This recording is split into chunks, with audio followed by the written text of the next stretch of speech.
नाज़रीन ते breaking news मां पहुचाईंदासीं। दौलतपुर भिटा ऐं अब्बासी बिरादरी में झेड़ो केतिरा ई ज़ख़्मी थी पिया आहिनि। शहर में मेन बाज़ार साम्हूं रेड़े बीहारण तां अब्बासी ऐं भुट्टा बिरादरी में झेड़ो थी पियो आहे।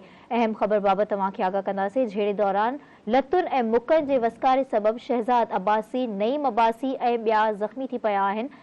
झेड़े बाद ज़ख़्मियुनि खे रूरल हेल्थ सेंटर दौलतपुर मुंतक़िल कयो वियो आहे। बिल्कुल नाज़रीन, हीअ ख़बर अवांखे ॾियूं पिया दौलतपुर सफ़न खां। अवांखे ॿुधाईंदा हलूं भुट्टा ऐं अब्बासी बिरादरी में झेड़ो थियो आहे। केतिरा ई माण्हू ज़ख़्मी थिया आहिनि। शहर में मेन बाज़ार साम्हूं रेड़ी बीहारण तां अब्बासी ऐं भुट्टा बिरादरी में झेड़ो थियो आहे।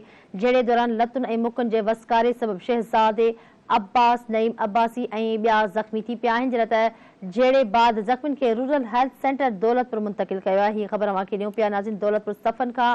भुट्टा ऐं अब्बासी बिरादरी जे झेड़े में केतिरा ई माण्हू ज़ख़्मी थिया आहिनि। शहर में मेन बाज़ार साम्हूं रेड़ी बीहारण तां अब्बासी ऐं भुट्टा बिरादरी में झेड़ो थी पियो आहे। ख़बर अवांखे ॾेई रहिया आहियूं।